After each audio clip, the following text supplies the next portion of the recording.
gigil na sa pagsisinungaling ni Garma at ni Leonardo. Si Leonardo nga, na double contempt. Kung meron double contempt, meron si Leonardo eh. Na-contempt na nung time nito, gusto pa i-contempt dito sa mga ilang oras na nakalipas. Iko-contempt ulit ni Abante. Halatang halata kasi nagsisinungaling si Leonardo. Ito si Garma naman, ginagamit ang anak. Paano naman yung mga anak ng mga pinabagsak di umano ng 2 taong ito? Di ba? Asa na magulang nila? Wala na. Ito, pakinggan natin to. Napatay yung anak niya. Ulit. Ikaw, umiiyak ka dito nung kinontempt ka namin sapagkat naalala mo yung anak mo. Ito, napatay yung anak niya. Sumisigaw ka pa, sinasabi mo dito ha. Okay. Hindi ako nagagalit sa'yo. Dynamic lang ako. Ano ang gusto mong sabihin? Tell it to us now. Lie under your teeth. Tell us. You're denying it, am I right? May I be clarified? You are denying it, am I right? Yes or no? As usual, deny. Mr. Chair. I have asked the question already and I know you understood my question. Ito, dito yung Ate Merlinda. The next dito yun. The chair of the Committee on Human Rights, Congressman. Ito po, Ate Merlinda, yung talagang gigil na gigil si Abante. Nandali, nag-ads pa. May ads pa nalalaman niya. Ano ba yan? Like, you denied that you were on hand in the killing of a 3 Chinese drug lord in the Davao Penal Colony. Am I right? Yes, Mr. Chair. I remember during that time, Colonel Padilla is here, that Artner Solis, you directed Artner Solis to talk with Tata about killing those 3 drug lords. And even Colonel Padilla, in his testimony, testified it. You're denying it. Am I right? Anami Fe, shout out pa. Thank you. May I be clarified? You are denying it. Am I right? Yes or no? Denying what, Mr. Chair?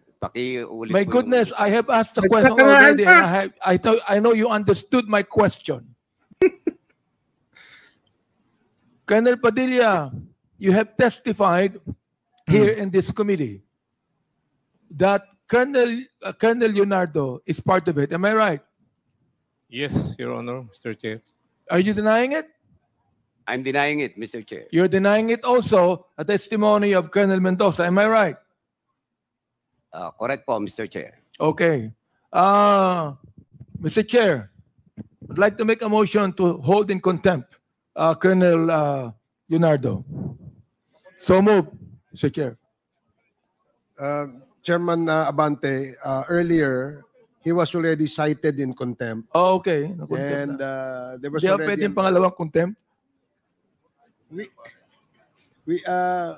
We will just probably allow him to Okay. serve the first contempt order and then later on we decide.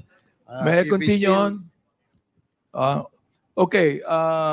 Colonel Garma, nabanggit mo sa test question ni Chokes, good morning. na ngayon mo lang nalaman itong mga bagay na ito. Yes, Mr. Chair. Okay. Sinungaling! Ngayon mo lang nalaman? Sinong pinaglululoko mo, Garma? Diyos ko. Lakas makapang-awa ng muka. Si Mr. Ramon Tulfo on September 17, ito ang sinabi niya. Pakinggan mabuti ha. Ang sabi ni Montulfo, inuulit ko ang aking suwestyon. Ibig sabihin, he suggested that before, na dapat imbestigahan si dating PCSO General Manager Ronia Garma sa pagpatay kay PCSO Board Member Wesley Barayugan. Maraming naniniwala na si Garma ang utak sa pananambang kay Barayugan, isang retired Brigadier General na miyembro ng PMA Class 1983. Si Barayugan kasi bilang board member ng PCSO ang humaharang sa pagbibigay ni Garma ng mga STL franchises sa kanyang mga kaibigan. O, tira mo? Dahil kinontra lang yung mga plano ni Garma. Pinatumba niya di umano si Barayuga. Ganoon kasama ang babaeng ito. Kung totoo man itong lahat ng mga ebidensya at mga taong nagtuturo na siya talaga ang pinaka punot dulo. Diyos ko. Garma, umamin ka na. Ilaglag mo na si Dutae. Napapalibutan ka na para kang si Kibuloy ngayon. Konti na lang, alam ko, amin ka na, konti na lang. Ha? Huwag mo nang hintayin na mas lalo ka pang mapahaya. You deny that, am I right? Yes, Mr. Chair. Okay. Ito pa, natutuloy ko ha. Di pa nalulutas ang pagpatay kay Barayugan. That's why these people here came to testify. And I'm telling it to you right now, as I can notice the testimony of Colonel Mendoza here. I have never seen any police officer weep before this committee or any committee for that matter.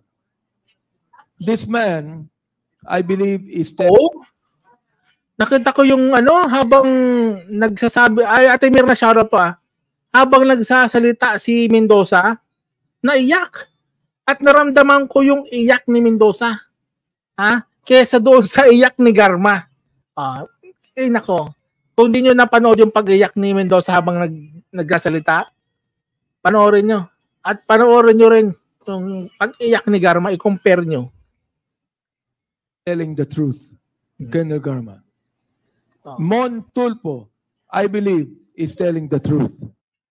Jules Dreyfus, hindi yan masasayang. Lalong-lalo na pag na-prove na itong mga taong ito ay guilty talaga. Hindi yan sayang, ha? Masasayang lang yan, ha? Masasayang lang yan kung walang mapupuntahan ng lahat ng ito. Ha? Kesa nakalaya itong mga taong ito, marami na pala silang napatumba, di umano, mas maganda mahuli na ito. Natutuloy ko ha, may news blackout noon sa assassination ni Barayugan dahil alam ng mga investigador, ito ha, na si Garma at Pangulong Digong ay magsyota. Totoo o hindi? Hindi po totoo, Mr. Chair. May mga report na yung anak ni Garma na may kapansanan anak din ni Digong. Ito totoo, di ba? Mr. Chair, can we spare my daughter, Mr. Chair? She has nothing Hindi po to totoo do yun, with di ba? this. Yes, it's Oo. not true. Napilitang alisin ni Digong sa PCSO si Garma nang umangal na ang mga generals at colonels. Kaya nga, doon pa si nepotism, grabe, ang dami. Ang dami ng Diyos ko. Ay, bayaw kapatid.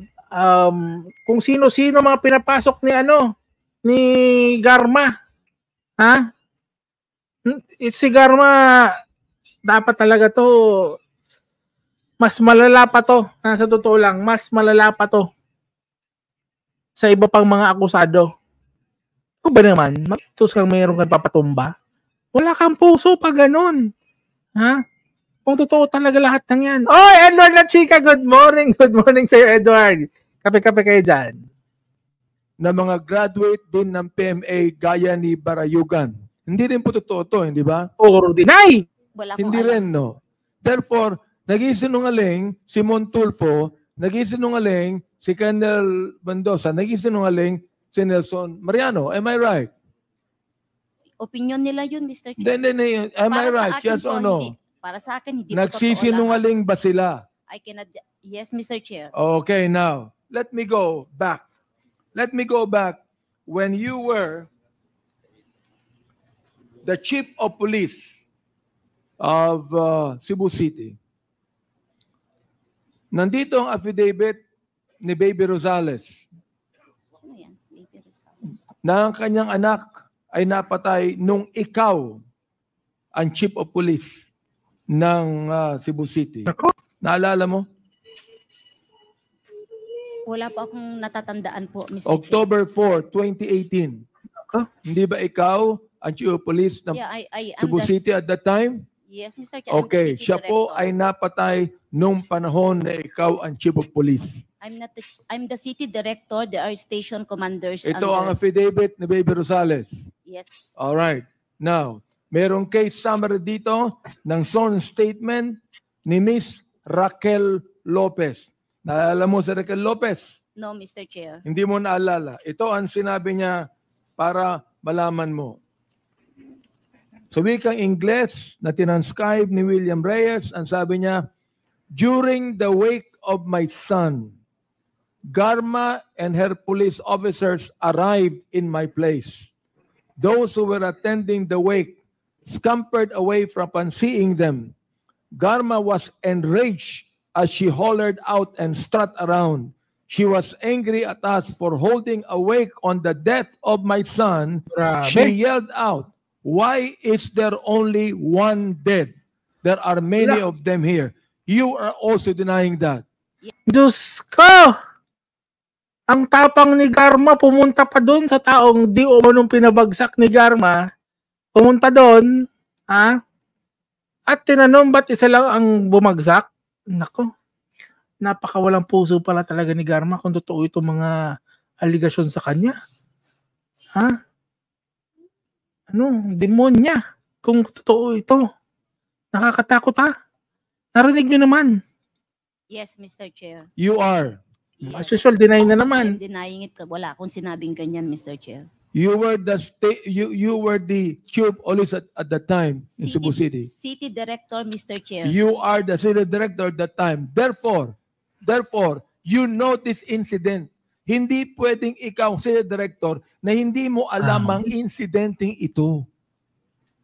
Can I... My goodness naman, I'm Colonel aware. Garma, you are the director, the city director.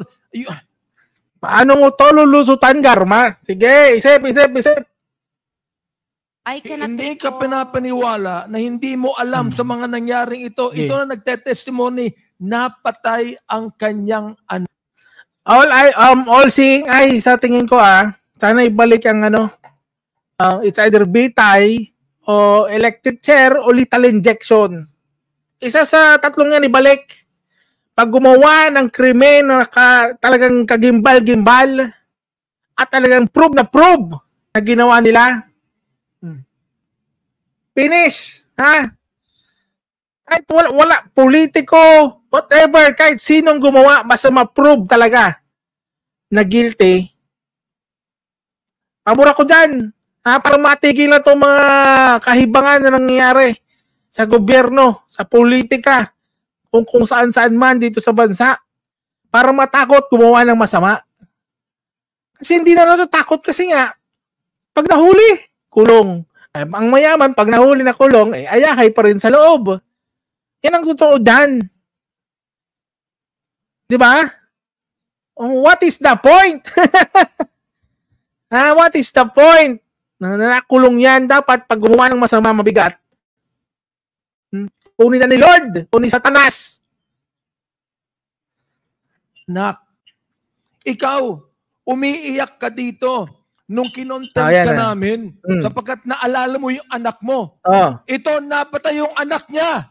Sumisigaw ka pa, sinasabi mo dito Okay. Hindi ako nagagalit sa'yo. Dynamic lang ako. Dynamic lang daw siya. Naunawahan mo ako? Yes, Mr. Chair. To give emphasis to what I'm trying to say. Ito, nag-mention siya. Kape. During the wake of my son, Garma and her police officers arrived in my place. Ikaw pa nagsabi, nagalit ka pa at sinabi mo, why is there only one dead? There are many of them here. Nakalimutan mo ito? Hindi mo maalala? Wala akong sinabing ganyan, Mr. Chair. Well, sworn statement ito Yes, ni Your Miss Honor. Raquel Lopez. Sworn statement. Gusto ko lang sabihin sa'yo, Totoo naman talaga kasi guys, totoo naman talaga na naawa ka sa kalagayan ng anak mo, si Garma, paano yung mga naiwan nung mga anak ng pinatumba nila di umano? Diba? Wala na sila magulang. Kaya maganda yung message ni Abante kay Garma na ibalik sa kanya yung pagdadrama niya.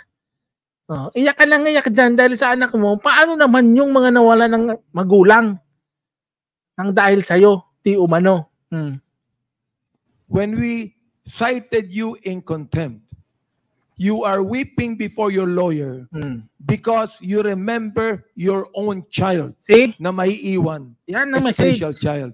Yan ang message. Buhay siya eh. Oh. Buhay siya, Colonel Garma.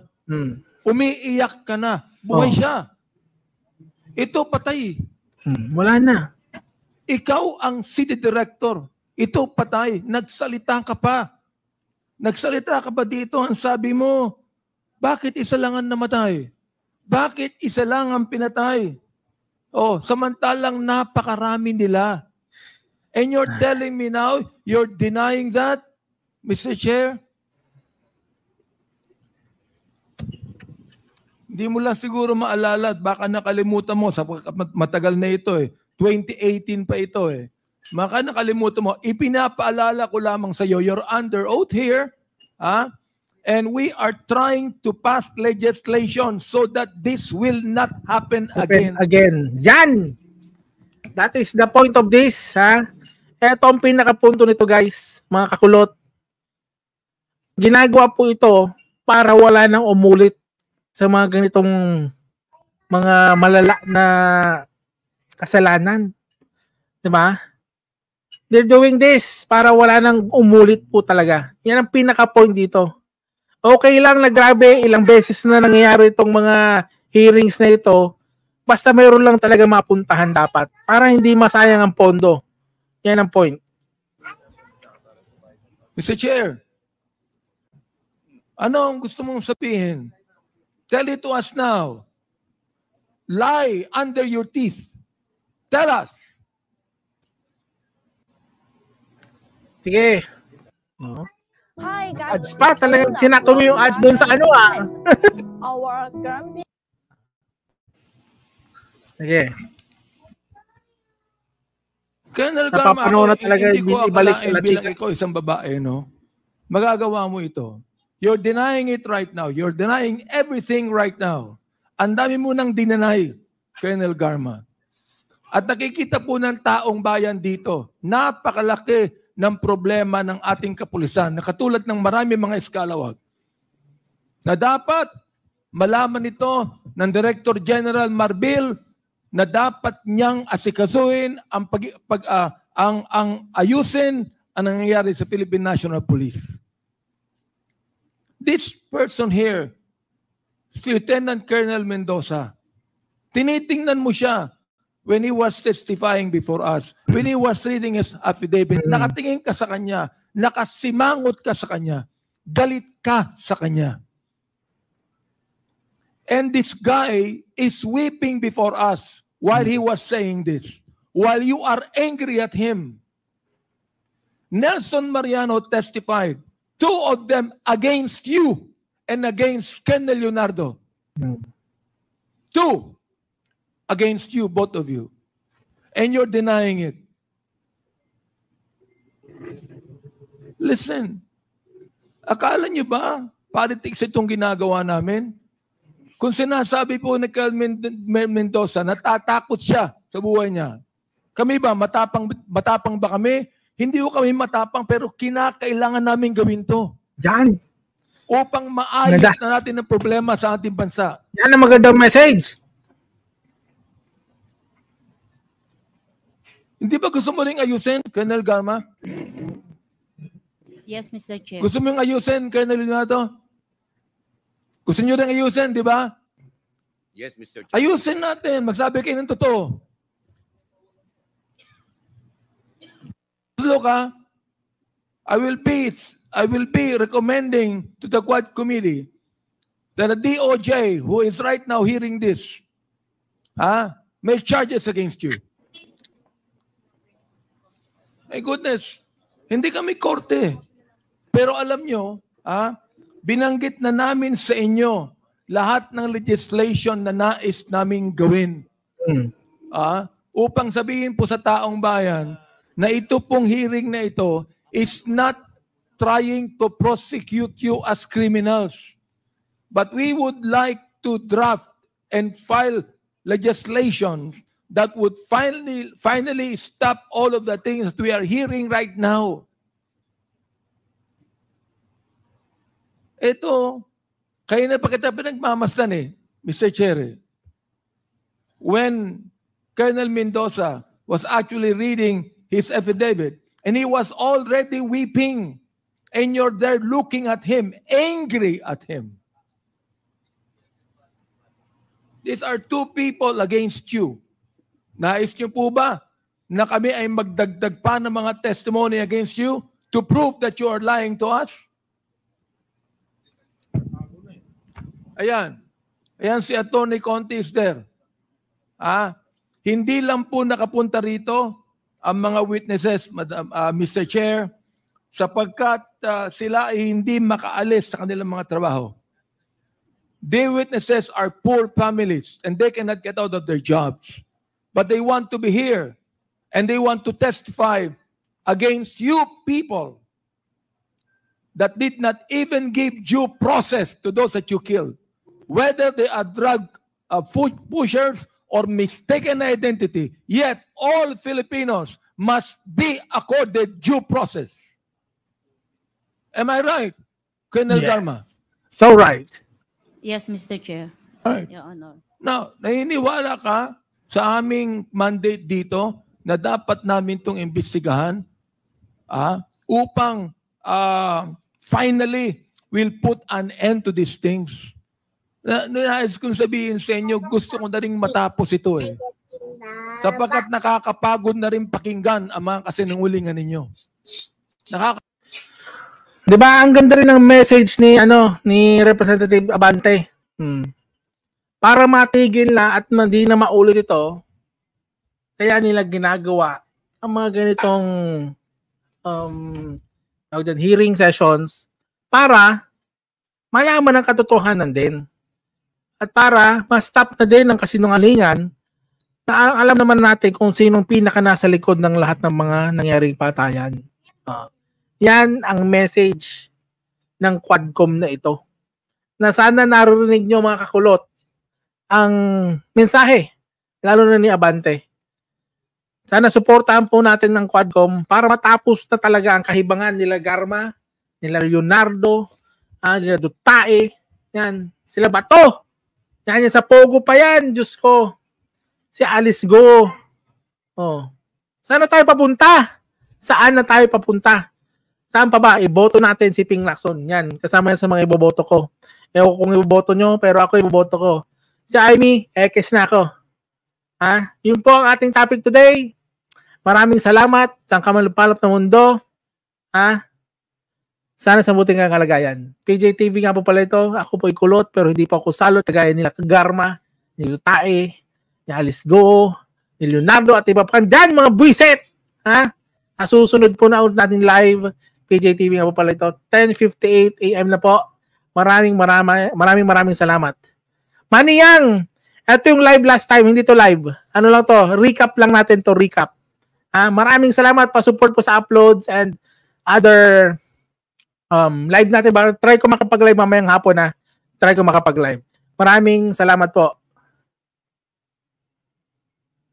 Maraming salamat po. Hopefully, si Dutae nang susunod natin makita sa pinaka-ending ng lahat nito. Ate Merlinda, Ate Angie, at Maniang, Chooks, Edward La Chica, lahat, shoutout, Japanese, shoutout sa All Seeing Eye, shoutout po sa inyong lahat. Sa susunod po ulit na video. Paalam. God first.